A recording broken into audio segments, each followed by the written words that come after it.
नमस्कार दोस्तों, मेरा नाम शहबाज हुआ और आज आप मुख्यमंत्री के इस सीरीज़ में जुड़े हुए हैं। मुख्यमंत्री की सीरीज़, हम बिहार के मुख्यमंत्री की सीरीज़ बना रहे हैं और आपका प्यार जिस तरीके से मिल रहा है, आपका बहुत बहुत धन्यवाद। बिहार के पहले मुख्यमंत्री की हमने बात की, डॉक्टर श्री कृष्ण सिंह। बिहार के दूसरे मुख्यमंत्री दीप नारायण सिंह। बिहार के तीसरे मुख्यमंत्री की हमने बात की, विनोदानंद झा की। बिहार के चौथे मुख्यमंत्री की हमने बात की, के.बी. सहाय की। और बिहार के पांचवें मुख्यमंत्री की अंतिम वीडियो में हमने बात की, जिनका नाम था महामाया सिन्हा। तो बिहार के 5 मुख्यमंत्री की सीरीज़ हमने कंप्लीट कर दी है। अगर आप अभी तक हमारे वीडियो को नहीं देखे हैं तो यूट्यूब पे या फेसबुक पे ट्रूथ इंडिया न्यूज़ सर्च कीजिएगा, आपको ये वीडियो हमारी मिलेगी। और भी ज़्यादा प्यार बनाए रहिए। आपको ये वीडियो हमारी कैसी लग रही है ज़रूर कमेंट करके बताइए। तो आज हम बात करेंगे आपसे बिहार के छठे मुख्यमंत्री सतीश प्रसाद सिंह की। 1967 के विधानसभा चुनाव में पहली बार बिहार में इंडियन नेशनल कांग्रेस को स्पष्ट बहुमत नहीं मिला। कई विपक्षी दलों ने मिलकर संयुक्त विधायक दल बनाया और महामाया प्रसाद सिन्हा मुख्यमंत्री बने, लेकिन कुछ ही महीनों में सरकार के भीतर मतभेद बढ़ने लगे। समाजवादी, जनसंघ, कम्युनिस्ट और अन्य दलों के बीच लगातार खींचातान बढ़ती गई। अंततः महामाया प्रसाद सिन्हा की सरकार गिर गई। सतीश प्रसाद सिंह 5 दिनों के लिए मुख्यमंत्री बनाए जाते हैं। इसलिए नहीं बने क्योंकि वो सबसे बड़े नेता थे, बल्कि इसलिए बने क्योंकि बिहार की गठबंधन की राजनीति उस समय अपने सबसे नाजुक दौर से गुजर रही थी। हाँ, ये अलग बात है कि पहली बार के विधायक बने सतीश प्रसाद सिंह और पहली बार के विधायक बने और उसी फर्स्ट टर्म में ही मुख्यमंत्री बनते हैं। अलग अलग दलों और नेताओं के बीच की सहमति बनाने के लिए उन्हें एक अंतरिम मुख्यमंत्री के रूप में आगे किया गया। जब राजनीतिक समीकरण पूरी तरह अनुकूल हो गया, तब बीपी मंडल ने मुख्यमंत्री पद संभाला। ये घटना बिहार की संक्रमण काल गठबंधन राजनीति का एक महत्वपूर्ण उदाहरण माना जाता है। तो हम बात करेंगे सतीश प्रसाद सिंह का कार्यकाल, जो कि 4 से 5 दिनों का रहा। बहुत ही छोटा कार्यकाल, लेकिन उन्होंने अपनी राजनीति की शुरुआत कैसे की, उनकी पढ़ाई कहाँ से हुई, कहाँ के रहने वाले थे सतीश प्रसाद सिंह। उस ज़माने में सतीश प्रसाद सिंह जब बिहार के मुख्यमंत्री बने, उस ज़माने में बिहार के और कौन कौन बड़े नेता थे, बिहार के केंद्र में क्या हो रहा था और केंद्र की राजनीति दिल्ली में क्या हो रहा था, किस तरीके से सतीश प्रसाद सिंह मुख्यमंत्री के पद से हटते हैं, उसके बाद विधानसभा के इलेक्शन भी हारते हैं और उसके बाद लोकसभा के इलेक्शन में कैसे उनकी वापसी होती है, इंदिरा गांधी से कैसे उनकी नज़दीकी बढ़ती है, ये सारी इस वीडियो में हम बात जानेंगे। तो आप बने रहिए हमारे साथ। उस ज़माने में ये घटना बिहार के संक्रमणकालीन गठबंधन राजनीति का एक महत्वपूर्ण उदाहरण माना जाता है। अब संक्रमणकालीन राजनीति के बारे में थोड़ा जान लेते हैं, जिसको इंग्लिश में ट्रांजिशनल पॉलिटिक्स कहते हैं। तो ट्रांजिशनल पॉलिटिक्स, संक्रमणकालीन राजनीति का अर्थ क्या होता है?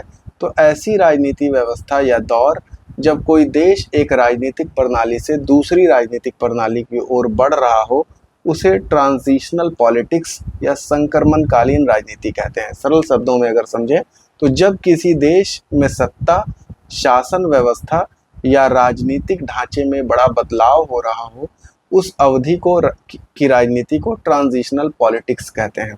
उदाहरण के तौर पे औपनिवेशिक शासन से लोकतंत्र की ओर अगर कोई देश बढ़ता है, जैसे भारत में 1947 से 1950 तक का समय एक संक्रमण काल था। जैसे कि अंग्रेज़ों से आज़ादी मिली, फिर संविधान बना और भारत गणराज्य बना। तो एक पॉलिटिक्स से, जो अंग्रेज़ों की पॉलिटिक्स थी, विदेशी हमारे ऊपर राज कर रहे थे, और एक अपना संविधान बना करके तो एक चेंज हो रहा है पॉलिटिक्स, तो उसी को संक्रमणकालीन ट्रांजिशनल पॉलिटिक्स कहते हैं। यह ट्रांजिशनल पॉलिटिक्स का एक उदाहरण है। तानाशाही लोकतंत्र से तानाशाही से लोकतंत्र की ओर अगर कोई देश बढ़ता है, जैसे यदि कोई देश सैन्य शासन से निकलकर लोकतांत्रिक चुनाव कराता है, तो उस दौरान की राजनीति को भी ट्रांजिशनल पॉलिटिक्स कहते हैं। एक दलीय शासन से बहुदलीय शासन की ओर अगर कोई देश या राज्य बढ़ता है, उसको भी ट्रांजिशनल पॉलिटिक्स कहते हैं। जैसे जब किसी देश में पहली बार कई राजनीतिक दलों को चुनाव लड़ने की अनुमति मिलती है, तो वह भी संक्रमणकालीन राजनीति का हिस्सा होता है। ट्रांजिशनल पॉलिटिक्स की प्रमुख विशेषताएं क्या क्या है? नई राजनीतिक संस्थाओं का निर्माण होता है, इसमें संविधान या कानून में बड़े बदलाव होते हैं, सत्ता का पूर्ण वितरण होता है, नए राजनीतिक दलों का उभरना होता है, सामाजिक और आर्थिक सुधार होती है, राजनीतिक अस्थिरता की संभावना होती है, लोकतांत्रिक संस्थाओं को मजबूत करने का प्रयास किया जाता है। अब बिहार की राजनीति में इसका उदाहरण कैसे हम लोग सेट करते हैं? यदि आप बिहार की राजनीति के संदर्भ में देखें तो 1967 का विधानसभा चुनाव एक महत्वपूर्ण संक्रमण काल माना जाता है। इस चुनाव में पहली बार लंबे समय में सत्ता में रही इंडियन नेशनल कांग्रेस की पकड़ कमजोर होती है और गैर कांग्रेसी दलों ने मिलकर सरकार बनाई। महामाया प्रसाद सिन्हा के नेतृत्व में बनी सरकार ने बिहार की राजनीति को एक नए दौर में प्रवेश कराया। एक छत्र राज था कांग्रेस का, लेकिन महामाया प्रसाद सिन्हा के जो है नेतृत्व में सरकार बदलती है और कांग्रेस का जो एक छत्र राज था वो टूटता है। इसलिए 1967 के बाद का समय बिहार में ट्रांजिशनल पॉलिटिक्स का महत्वपूर्ण उदाहरण माना जाता है। अब कौन थे सतीश प्रसाद सिंह? इनके बारे में जानते हैं। सतीश प्रसाद सिंह खगड़िया के एक समृद्ध किसान जमींदार परिवार से ताल्लुक रखते थे और कॉलेज के दिनों से ही समाजवादी विचारधारा, सामाजिक न्याय और किसानों के हितों से गहरे प्रभावित थे। राजनीति में आने और अचानक मुख्यमंत्री बनने की उनकी कहानी बेहद दिलचस्प है। राजनीति में पूरी तरह सक्रिय होने और विधायक बनने से पहले सतीश प्रसाद सिंह को कला और रंगमंच ड्रामा का बेहद शौक था। उन्होंने जोगी और जवानी नाम की एक भोजपुरी फिल्म का निर्माण और निर्देशन भी किया था, जिसमें उन्होंने खुद मुख्य अभिनेता नायक की भूमिका निभाई थी। 1967 के बिहार विधानसभा चुनाव में वो पहली बार ही विधायक चुने गए। उस दौरान बिहार में महामाया प्रसाद सिन्हा के नेतृत्व में पहली बार गैर कांग्रेसी संयुक्त विधायक दल की सरकार बनी थी, जिसमें सतीश प्रसाद सिंह भी शामिल थे। अब महामाया प्रसाद के सरकार के दौरान जब छात्रों पर लाठीचार्ज हुई और उनकी गिरफ्तारी हुई, तो सतीश प्रसाद सिंह ने अपने ही सरकार और मुख्यमंत्री के खिलाफ बगावत कर दी। इसी बीच कांग्रेस के रणनीतिकार जैसे के.बी. सहाय और सतीश प्रसाद सिंह के बहुत ही नज़दीकी बीपी मंडल ने मिलकर महामाया सरकार को गिराने की रणनीति बनाई। मतलब कि मुख्यमंत्री बनना था बीपी मंडल को, लेकिन आगे आने वाली कहानी में हम समझेंगे कि आखिर क्यों 4-5 दिनों के लिए सतीश प्रसाद सिंह मुख्यमंत्री की कुर्सी पे बैठते हैं। बीपी मंडल को बैठाने के लिए सतीश प्रसाद सिंह मुख्यमंत्री बनते हैं। कुछ जो है कमी थी, उस कमी को पूरा करने के लिए अब बीपी मंडल मुख्यमंत्री बनना चाहते थे, लेकिन वे उस समय बिहार विधानसभा या विधान परिषद के सदस्य नहीं थे। नियम के मुताबिक किसी गैर सदन सदस्य को सीधे सीएम नियुक्त करने में कुछ तकनीकी और राजनीतिक पेच थी। इसलिए कांग्रेस समर्थित शोषित दल गठबंधन के तहत सतीश प्रसाद सिंह को 28 जनवरी 1968 को बिहार का मुख्यमंत्री बनाया गया। वे बिहार के पहले ओबीसी मुख्यमंत्री बने। उनका मुख्य काम बीपी मंडल को विधान परिषद एमएलसी का सदस्य मनोनीत करवाना था। जैसे ही 31 जनवरी को मंडल मनोनीत हुए, सतीश प्रसाद सिंह ने अपने पद से इस्तीफा दे दिया और उनके लिए कुर्सी छोड़ दी। वे मात्र 4 से 5 दिन मतलब 28 जनवरी से 1 फरवरी 1968 के लिए मुख्यमंत्री रहे, जो बिहार के इतिहास में सबसे छोटा कार्यकाल माना जाता है। क्या थी लाठीचार्ज की घटना? जो हमने आपको पहले बताई कि महामाया प्रसाद सिन्हा के दौर में जो स्टूडेंट पे लाठीचार्ज हुई, तो उसके बारे में जान लेते हैं कि क्या थी लाठीचार्ज की घटना। आइए समझते हैं। 1967 का मुजफ्फरपुर और पटना छात्र आंदोलन मामला क्या था। महामाया प्रसाद सिन्हा के मुख्यमंत्री बनने से ठीक पहले जनवरी 1967 में तत्कालीन कांग्रेस सरकार केबी सहाय मुख्यमंत्री थे और इसी दौरान मुजफ्फरपुर में छात्रों पर पुलिसिया कार्रवाई होती है।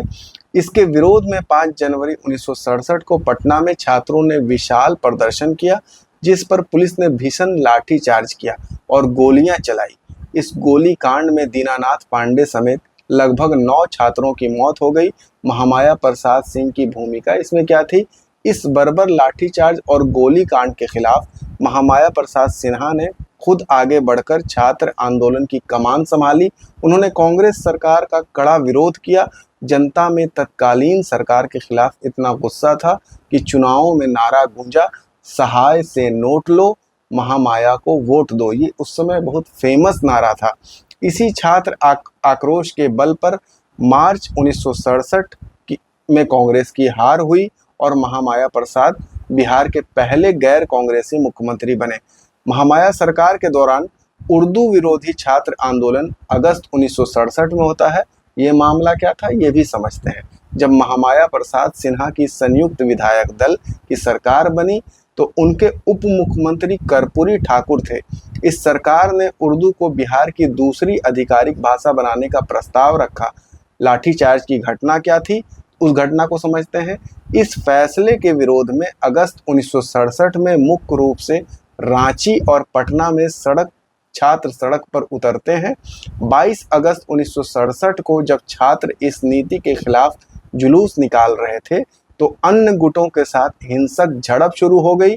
स्थिति को नियंत्रित करने के लिए पुलिस प्रशासन ने छात्रों और प्रदर्शनकारियों पर भीषण लाठीचार्ज किया और ये महामाया प्रसाद सिन्हा के दौर में हो रहा है। महामाया प्रसाद सिन्हा जब नहीं थे, जब केबी सहाय मुख्यमंत्री थे, तो ये भी बहुत बड़ी घटना थी, जिसके आक्रोश में लोगों ने ये नारा दिया था कि केबी सहाय से नोट लो और जो है महामाया को वोट दो। लेकिन महामाया प्रसाद सिन्हा के दौर में भी छात्रों पे लाठीचार्ज हुई, भीषण लाठीचार्ज हुई और यह जो घटना है लाठीचार्ज के बाद रांची हटिया के बड़े सांप्रदायिक दंगों में बदल गया। रांची हटिया में ये घटना बहुत बड़ा सांप्रदायिक घटना में बदल गया था, जिसे संभालने में सरकार को काफ़ी मशक्कत करनी पड़ी थी। महामाया प्रसाद सिन्हा छात्रों से बेहद लगाव रखते थे, लेकिन इस झगड़े को इस पुलिसिया कार्रवाई को कंट्रोल नहीं कर पाए और उन्हें अपने जिगर का टुकड़ा भी कहते थे स्टूडेंट को। यही कारण था कि उनके मुख्यमंत्री रहते हुए जब भी छात्रों पर बल प्रयोग या लाठीचार्ज की नौबत आई तो उनकी गठबंधन सरकार के भीतर और बाहर भारी राजनीतिक विवाद खड़ा हो गया। किन सरकारों और मुख्यमंत्रियों के साथ काम किया सतीश प्रसाद सिंह ने, इसके बारे में भी समझते हैं। क्योंकि सतीश प्रसाद सिंह का कार्यकाल बहुत छोटा रहा है। सतीश प्रसाद सिंह का राजनीतिक जीवन गठबंधन सरकारों के दौर का रहा है, जहां उन्होंने निम्नलिखित मुख्यमंत्रियों और सरकार के साथ प्रत्यक्ष या अप्रत्यक्ष रूप में काम किया।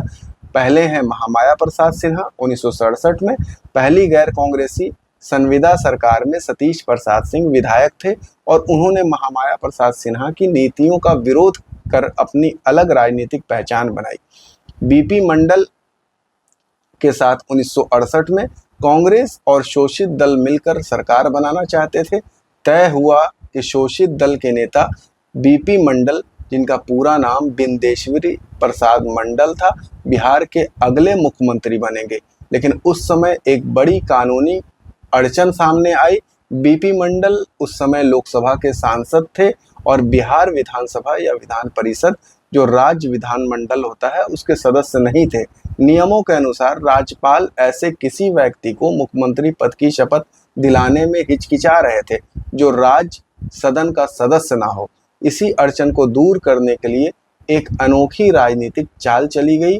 सतीश प्रसाद सिंह जो शोषित दल के विधायक थे, उनको एक अस्थायी या कठपुतली मुख्यमंत्री के तौर पर आगे किया गया और वो बीपी मंडल को मुख्यमंत्री बनाने के लिए खुद मुख्यमंत्री की कुर्सी पर बैठे। केबी सहाय, कृष्ण बल्लभ सहाय जो बिहार के चौथे मुख्यमंत्री हुए थे, मुख्यमंत्री बनने के दौरान उन्होंने कांग्रेस के पूर्व मुख्यमंत्री केबी सहाय और अन्य कांग्रेस के नेताओं के साथ मिलकर गठबंधन की रणनीति पर काम किया जब महामाया प्रसाद सिन्हा की सरकार थी। और उसके बाद इंदिरा गांधी से उनका क्या संबंध था, तो इंदिरा गांधी और कांग्रेस की सरकार में बाद के वर्षों में सतीश प्रसाद सिंह इंदिरा गांधी के नेतृत्व वाली कांग्रेस आई में शामिल हो गए। कांग्रेस के समर्थन से ही वो 1980 में खगड़िया निर्वाचन क्षेत्र से लोकसभा सांसद चुने गए और दिल्ली की राजनीति में सक्रिय रहे। खगड़िया लोकसभा सांसद 1980 की अब थोड़ी सी बात कर लेते हैं। तो उस समय आपातकाल और जनता पार्टी के दौर के बाद सतीश प्रसाद सिंह तत्कालीन प्रधानमंत्री इंदिरा गांधी के नेतृत्व वाली कांग्रेस आई जिसको बोलते थे, उसमें शामिल हो गए। उन्होंने 1980 के आम चुनाव में बिहार की खगड़िया लोकसभा सीट से कांग्रेस के टिकट पर चुनाव जीता और 7वीं लोकसभा के सदस्य बने।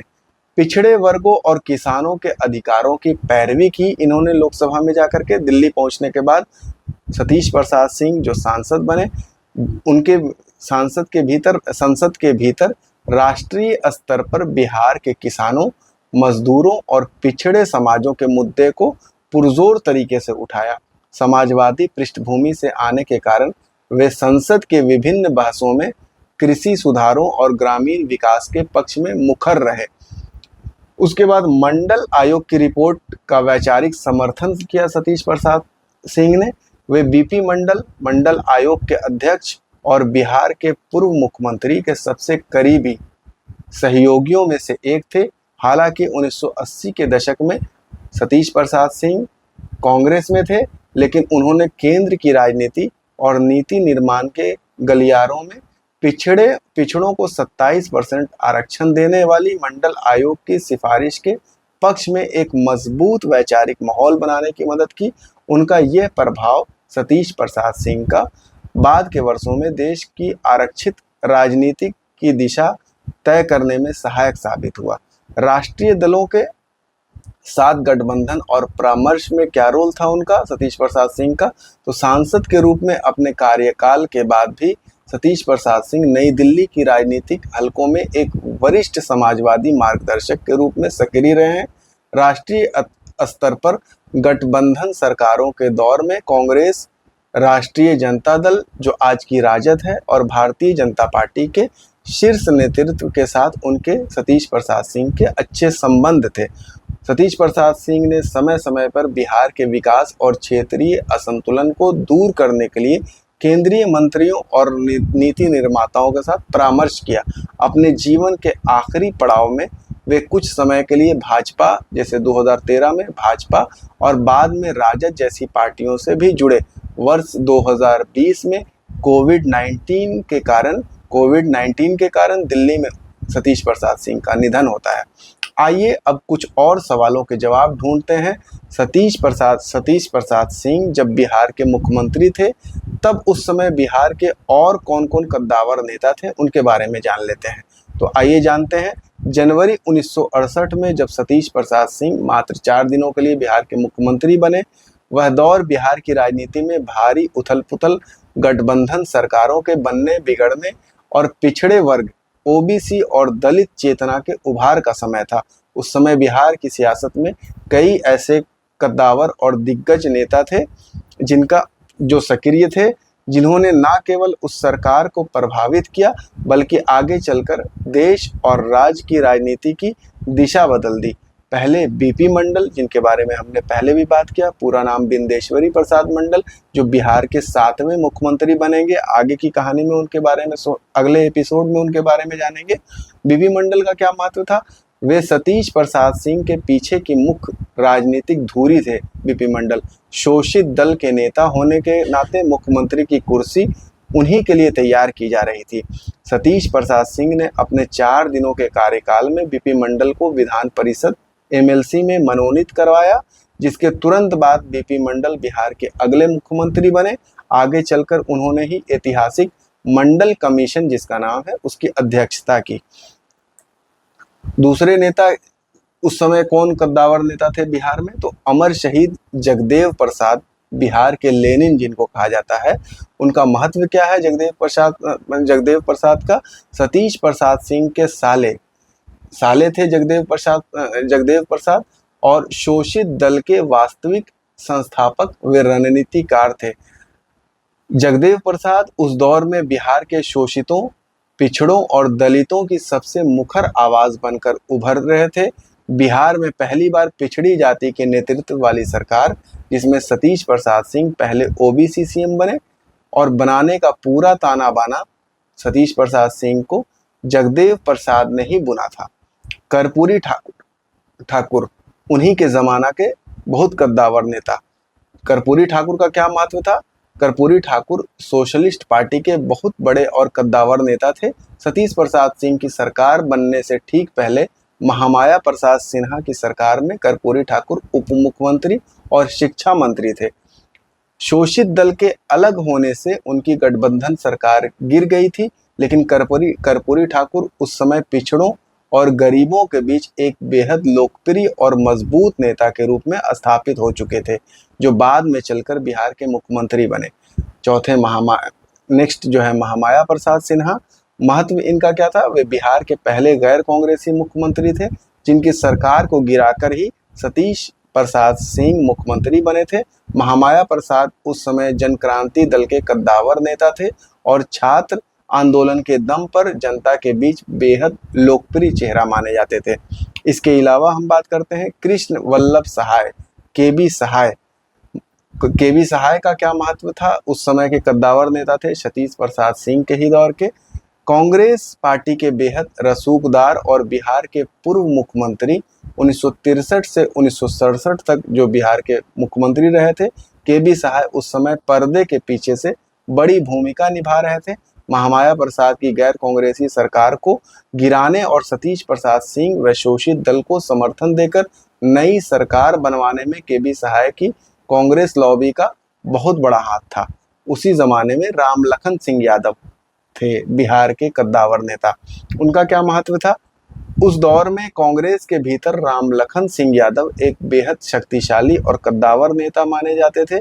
सतीश प्रसाद सिंह की अल्पकालिक सरकार को स्थापित करने और बीपी मंडल को मुख्यमंत्री पद तक पहुंचाने के लिए कांग्रेस की तरफ से लामबंदी करने में रामलखन सिंह यादव की महत्वपूर्ण भूमिका थी। उसके बाद भोला पासवान शास्त्री जो बिहार के कद्दावर नेता गुजरे हैं, उसी दौर में इनकी महत्व क्या थी? दलित समाज से आने वाले भोला पासवान शास्त्री उस समय बिहार की राजनीति के एक बेहद ईमानदार और कद्दावर नेता थे। सतीश प्रसाद सिंह और बीपी मंडल के इस संक्षिप्त घटनाक्रम के कुछ ही महीने बाद मार्च 1968 में भोला पासवान शास्त्री बिहार के पहले दलित मुख्यमंत्री बनते हैं। और भी प्रमुख नेता थे, जैसे सतीश प्रसाद सिंह की कैबिनेट और उस समय के विधानसभा में शत्रुमुर्दन शाही, एन.ई. होरो जो झारखंड क्षेत्र के बड़े आदिवासी नेता थे, और महेश प्रसाद सिंह, एमपी सिंह जिनको कहते हैं, जैसे कद्दावर नेता भी सरकार के संचालन और सियासी समीकरणों में सीधे तौर पर जुड़े हुए थे। संक्षेप में अगर समझें तो यह वह दौर था जब बिहार की राजनीति अगड़ी जातियों के वर्चस्व से निकलकर पिछड़ी और वंचित जातियों के हाथों में स्थानांतरित हो रही थी, और सतीश प्रसाद सिंह इसी ऐतिहासिक बदलाव के पहले चेहरा बने थे। अब जानते हैं सतीश प्रसाद सिंह जब बिहार के मुख्यमंत्री थे, उस टाइम से केंद्र में दिल्ली की राजनीति में क्या हो रहा था। जनवरी फरवरी 1968 में जब सतीश प्रसाद सिंह बिहार के मुख्यमंत्री बने, उस समय केंद्र सेंट्रल गवर्नमेंट की राजनीति भी अभूतपूर्व बदलावों, आंतरिक कलह और भारी उथल पुथल से गुजर रही थी। इसे भारतीय राजनीतिक इतिहास का क्रांतिकारी मोड़ कहा जाता है। उस समय केंद्र में अगर हम देखें तो उस समय केंद्र में बहुत सारी घटनाएं हो रही थी, जैसे इंदिरा गांधी की कमजोर स्थिति और सिंडिकेट से टकराव चल रहा था। केंद्र में इंदिरा गांधी प्रधानमंत्री थी, लेकिन वे आज की तरह, मतलब जो बाद में प्रधानमंत्री बनती हैं, आज की तरह जैसे अभी हमारे प्रधानमंत्री मोदी जी हैं बहुत मजबूत स्थिति में, तो वो आज की तरह सर्वशक्तिमान नेता नहीं थी। उन्हें प्रधानमंत्री बने मात्र 2 साल ही हुए थे, और पार्टी के भीतर उन्हें इंदिरा गांधी को गूंगी गुड़िया भी कहा जाता था। कांग्रेस के भीतर पुराने और कद्दावर नेताओं का एक मजबूत गुट था जिसे सिंडिकेट कहा जाता था, जिसमें के कामराज, एस के पाटिल और निजलिंगप्पा जैसे नेता थे। इंदिरा गांधी का इस पुरानी लॉबी के साथ वर्चस्व की लड़ाई का पहला दौर चल रहा था। कांग्रेस के वर्चस्व का टूटना, 1967 के चुनाव का झटका। साल 1967 के चौथे आम चुनाव में केंद्र में तो कांग्रेस जैसे तैसे बहुत कम बहुमत के साथ सरकार बना पाई थी, लेकिन देश के 9 राज्यों में से सरकार का सफाया हो गया था। मतलब स्टेट के 9 राज्यों से कांग्रेस का सफाया हो चुका था। केंद्र के स्तर पर यह पहली बार एहसास हुआ था कि देश में कांग्रेस के अलावा भी कोई सरकार बन सकती है। इसी वजह से राम मनोहर लोहिया का गैर कांग्रेसीवादी का नारा पूरे देश में गूंज रहा था। उसी जमाना में आया राम गया राम और दल बदल की राजनीति का जन्म हुआ। केंद्र की राजनीति इस बात से बेहद परेशान थी कि राज्यों में क्षेत्रीय दल और निर्दलीय विधायक रोज सरकारें बना और गिरा रहे थे। ठीक उसी समय हरियाणा में एक विधायक गया लाल ने 15 दिनों में 3 बार पार्टियां बदली थी, जिसके बाद भारतीय राजनीति में आया राम गया राम का मुहावरा चल पड़ा था। बिहार में सतीश प्रसाद सिंह का 4 दिन के लिए मुख्यमंत्री बनना और फिर बीपी मंडल का आना भी इसी दल बदल और जोड़ तोड़ की राजनीति का हिस्सा था, जिस पर दिल्ली की नजर बनी हुई थी। उसी जमाना में भीषण आर्थिक संकट और अनाज की भी किल्लत थी। राजनीतिक उथल पुथल के अलावा देश बड़े आर्थिक संकट से जूझ रहा था। 1962 में चीन के साथ युद्ध हुआ था और 1965 में पाकिस्तान के साथ युद्ध हुआ था। इसी कारण से देश की अर्थव्यवस्था पस्त थी। देश में भयंकर सूखा पड़ा था और खाद्यान्न अनाज की भारी कमी हो गई थी। भारत अनाज के लिए अमेरिका के PL 480 कार्यक्रम लाल गेहूं पर निर्भर था। इसी संकट से निपटने के लिए केंद्र सरकार देश में हरित क्रांति, ग्रीन रिवॉल्यूशन की नींव रख रही थी। भाषा के बारे में अगर बात करें तो भाषा विवाद भी उस समय चल रहा था, जिसको एंटी हिंदी एजिटेशन बोलते हैं। ठीक जनवरी 1968 में केंद्र सरकार के सामने सबसे बड़ा सिरदर्द भाषा का मुद्दा था। संसद ने 18 जनवरी 1968 को आधिकारिक भाषा संशोधन प्रस्ताव, जिसको इंग्लिश में ऑफिशियल लैंग्वेज अमेंडमेंट, पारित किया था, जिसके खिलाफ दक्षिण भारत विशेषकर मद्रास, तमिलनाडु में हिंसक हिंदी विरोधी आंदोलन चल रहा था, जिसके कारण देश को भाषाई आधार पर टूटने से बचाने के लिए केंद्र सरकार ने इसी समय 3 लैंग्वेज फॉर्मूला, त्रिभाषी सूत्र जिसको बोलते हैं, लागू करने की नीति तैयार की थी। उसके बाद संक्षेप में अगर कहें तो केंद्र में बैठी इंदिरा गांधी सरकार खुद को पार्टी के आंतरिक दुश्मनों से बचाने, राज्यों में ढहते कांग्रेस के किले को संभालने और देश की बदहाल अर्थव्यवस्था को पटरी पर लाने के लिए कड़ा संघर्ष कर रही थी। अब 3 लैंग्वेज फॉर्मूला क्या था, इसके बारे में समझते हैं। त्रिभाषी सूत्र जिसको बोलते हैं हिंदी में 3 लैंग्वेज फॉर्मूला, भारत सरकार द्वारा देश के भाषाई विवाद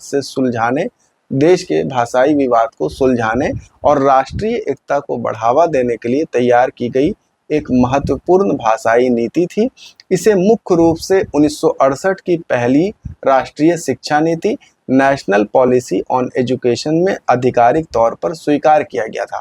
इसका मुख्य उद्देश्य गैर हिंदी भाषीय राज्य जैसे दक्षिण भारत और हिंदी भाषी राज्य के बीच भाषा को लेकर चल रहे तनाव को कम करना था।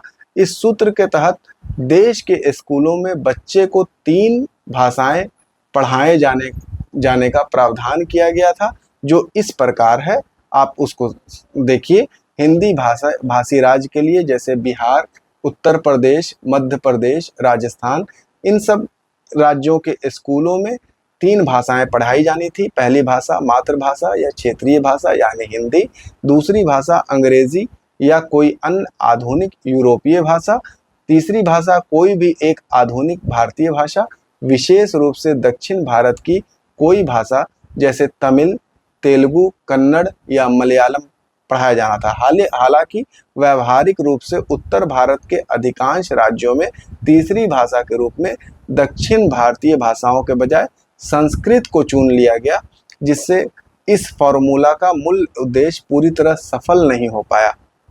अब गैर हिंदी भाषी राज्य के लिए जैसे तमिलनाडु, कर्नाटक, पश्चिम बंगाल आदि इन राज्यों के स्कूलों में 3 भाषाओं का संयोजन इस प्रकार तय किया गया कि पहली भाषा वहाँ पे क्या पढ़ानी है, वहाँ के क्षेत्रीय भाषा या मातृभाषा। जैसे तमिलनाडु में तमिल, कर्नाटका में कन्नड़, इसी तरीके से और भी जो राज्य थे। दूसरी भाषा अंग्रेजी होगी और तीसरी भाषा हिंदी होगी। यह फॉर्मूला क्यों लाया गया था, इसके पीछे की वजह जानते हैं।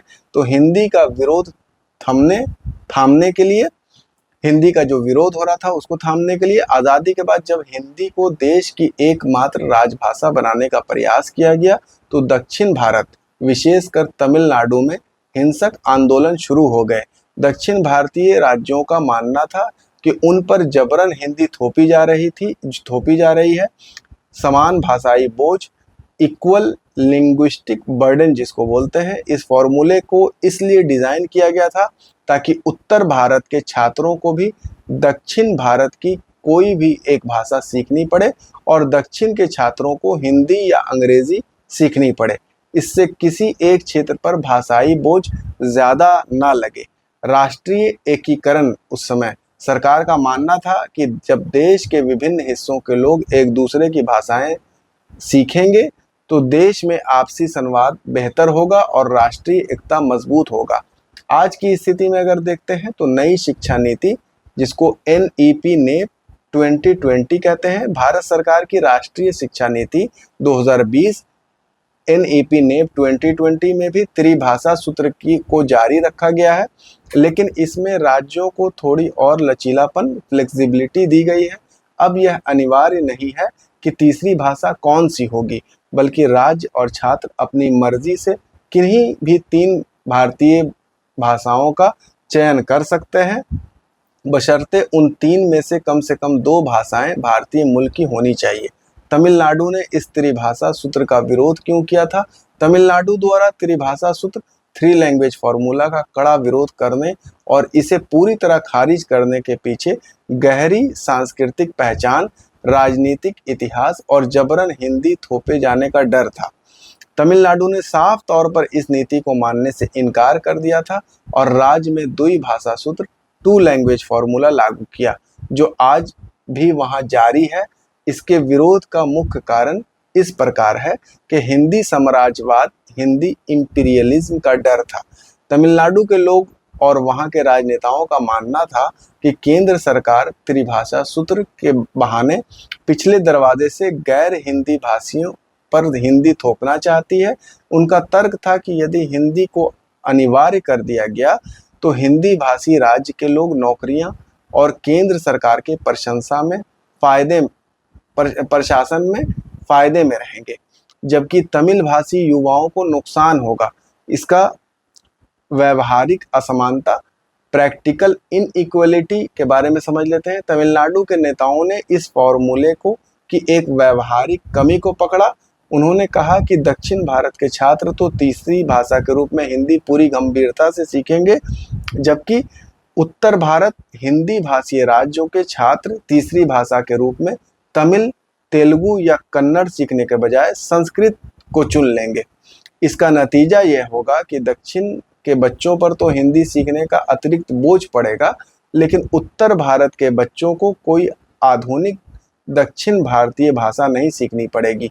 यह उनके साथ नाइंसाफी थी। अब DMK का उभार और 1967 की राजनीतिक बदलाव के बारे में समझते हैं। ये उसी दौर की बात है। वीडियो थोड़ी सी लंबी हो रही है, लेकिन समझना आपको ज़रूरी है, इसलिए हम आपको बता रहे हैं। तमिलनाडु में हिंदी विरोध केवल एक भाषाई मुद्दा नहीं था, बल्कि यह एक बड़ा राजनीतिक हथियार था। साल 1965 में तमिलनाडु में हिंदी के खिलाफ अब तक का सबसे बड़ा हिंसक आंदोलन हुआ था, जिसमें कई छात्रों ने आत्मदाह तक कर लिया था। इसी हिंदी विरोधी लहर के दम पर साल 1967 में CN अन्नादुराई के नेतृत्व में द्रमुक DMK ने कांग्रेस को हराकर तमिलनाडु में सरकार बनाई थी। अन्नादुराई ने मुख्यमंत्री बनते ही साफ कर दिया कि तमिलनाडु की धरती पर कोई तीसरी भाषा नहीं चलेगी। तमिलनाडु विधानसभा का ऐतिहासिक प्रस्ताव जनवरी 1968 में क्या था? ठीक उसी समय 23 जनवरी 1968 को, जब बिहार में सतीश प्रसाद सिंह मुख्यमंत्री बनने की तैयारी कर रहे थे और केंद्र सरकार त्रिभाषा सूत्र को अंतिम रूप दे रही थी, तमिलनाडु के मुख्यमंत्री CN अन्नादुराई ने राज्य विधानसभा में एक ऐतिहासिक प्रस्ताव पारित किया। इस प्रस्ताव के तहत तमिलनाडु से त्रिभाषा सूत्र को आधिकारिक रूप से खारिज कर दिया गया। राज्य में स्कूलों से NCC कैडेट्स के हिंदी कमांड्स तक हटा दिए गए। राज्य ने केवल 2 भाषाओं की नीति अपनाई, तमिल मातृभाषा और अंग्रेजी अंतर्राष्ट्रीय संपर्क भाषा। तमिल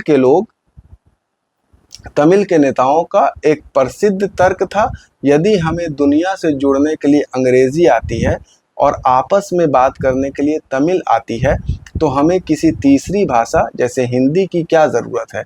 भारत के भीतर संवाद के लिए अंग्रेजी काफ़ी है। यही कारण है कि आज भी तमिलनाडु में राष्ट्रीय शिक्षा नीति NEP 2020 के त्रिभाषा सूत्र का विरोध होता है और वहाँ केवल तमिल और अंग्रेजी ही पढ़ाई जाती है। तो ये हमने आपको बताया सतीश प्रसाद सिंह की कहानी, और उस टाइम पे बिहार में क्या हो रहा था और इंडिया में केंद्र की राजनीति में क्या हो रहा था। ये सारी चीज़ हमने उससे रिलेट करके आपको बताई। आपको ये वीडियो हमारी कैसी लगी आप हमें ज़रूर कमेंट करके बताइए, क्योंकि आपके कमेंट का हमें इंतज़ार रहता है। और अपने दोस्तों के बीच ज़्यादा से ज़्यादा शेयर कीजिए। और ये वीडियो हम आपकी जानकारी के लिए बना रहे हैं और अपनी भी जानकारी बढ़ाने के लिए बना रहे हैं। तो अगर छोटी मोटी कोई गलती होती है तो आप हमें ज़रूर कमेंट में बताइए, हम ज़रूर उसे सुधारने की कोशिश करेंगे। बात करेंगे बिहार के अगले मुख्यमंत्री BP मंडल की, और क्योंकि सतीश प्रसाद सिंह के बाद जिस नेता ने कुर्सी संभाली वही आगे चलकर पूरे भारत की सामाजिक राजनीति बदलने वाला था। नाम था BP मंडल। अगले एपिसोड में हम जानेंगे कि बिहार के 7वें मुख्यमंत्री BP मंडल की पूरी कहानी। तो रिपोर्ट आपको कैसी लगी ज़रूर कमेंट करके बताइए। फिर हाजिर होंगे किसी नए वीडियो के साथ। और मुख्यमंत्री की सीरीज़ जिस तरीके से चल रही है वो मुख्यमंत्री की सीरीज़ उसी तरीके से चलेगी। बीच में अगर और भी कोई वीडियो लगेगा समझाने के लिए तो वो भी हम आपके सामने लेकर के आएंगे। फिलहाल इजाज़त दीजिए, अभी के लिए धन्यवाद।